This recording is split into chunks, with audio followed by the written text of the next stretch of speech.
Hey there, welcome back, friends. Today we are going to talk about alcohol and your mind. Now, in our last lesson, we discussed alcohol and your body, and hopefully I was able to break that down for you in very layman's terms and have you consider some of the repercussions you were facing physically with alcohol, or that maybe assumed you were facing physically. Now, mentally, this is such a broad topic. We're going to have to split this into a lot of different ways, but today we're just going to go over the base mental functions of alcohol in your body.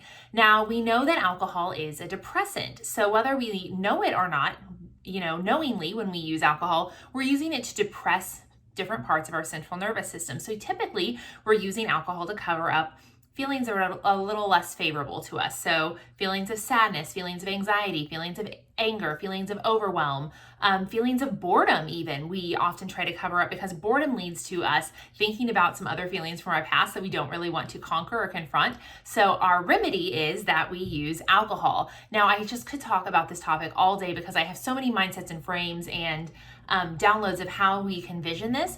But for today, I just want to give you the basic overview of alcohol and your mind and why it can be so detrimental to you. Now, we know, of course, alcohol is a depressant. So when it depresses those emotions, just momentarily, what actually happens is it doesn't get rid of the emotions. We know that. You're just covering them up. You're masking them. So then the next day, when you are coming back at those emotions from a hangover, you realize they're actually not solved. And even worse, sometimes they feel like they're hitting even harder. So often what we'll do is we'll just continue to drink for the rest of the weekend, or we'll continue down a bender path because the emotion hasn't been solved. So we're just trying to cover it up until we forget about it. And we know this is not productive. Now, for some people, and hopefully this is not the case for you, but long-term alcohol use can be associated and lead to other types of, longer-term, more clinical depression, which again, I'm not a doctor. Please seek help for that if that is something you are experiencing. But many times what we find is the depressive feeling that we're actually experiencing is a direct result of alcohol itself. Again, as I stated yesterday, alcohol just doesn't come out of your system. You don't just all of a sudden get happy and peppy and back to normal after you're not hungover. No, alcohol is, it is so ingrained in your vital organs, specifically your brain, where all of your neurotransmitters are firing and supposed to be responsible for controlling all of these emotions and helping you regulate your nervous system. And it's just not working at full capacity if you've been drinking. So not only have you been temporarily depressing the system, you've been long-term depressing the system and made it to where it just cannot function. Thus, when an icky feeling comes up again, your body's immediate fight or flight response is must have alcohol, must anesthetize this pain.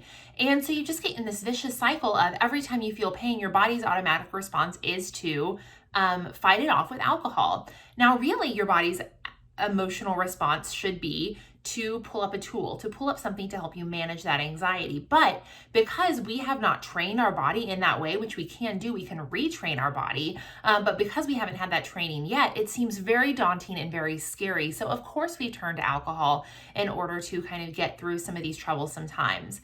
Now, for those of you who are, maybe drinkers because there's a happy occasion you want to celebrate. Yes, those are also times when we drink, but I'm going to cover the happier aspect and why we drink to be happy in another lesson, just because it's too far to get into today. And quite often we don't, it just needs to be separate. So all that to say, today your lesson is really sitting down and delving into the mental repercussions you have experienced as it relates to alcohol.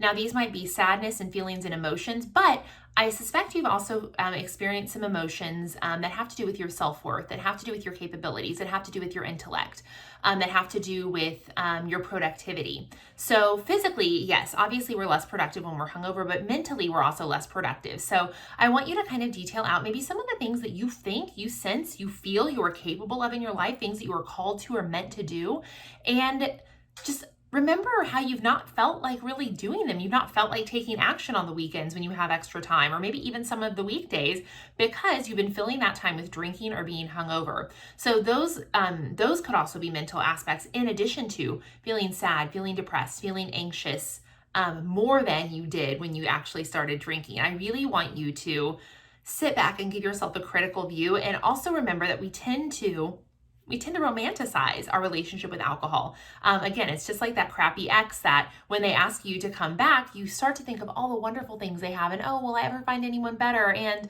well, they did all of these things, maybe they'll change. No, I want you to really get down and get to the nitty gritty of this is how I felt when I drank alcohol. This is how I continue to feel. These are the emotions that were coming up for me on a regular basis the morning after I drank. And these are things I don't want to feel anymore. I'm ready to feel good. You've documented some of the feelings that you wanted to feel and access. And it's clear that if you're wanting to feel those, you're probably not feeling them and accessing them on a regular basis. So today I want you to document all of the ways you normally feel that aren't so good, great, wonderful feelings while you're drinking, after you're drinking.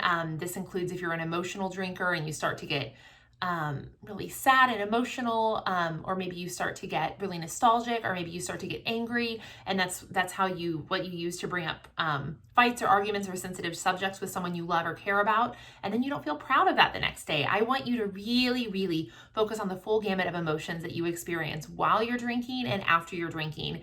And if you have some positive ones that come up, that's fine. But what I'm bargaining for is that you are actually going to have a very long list of emotions that are negative.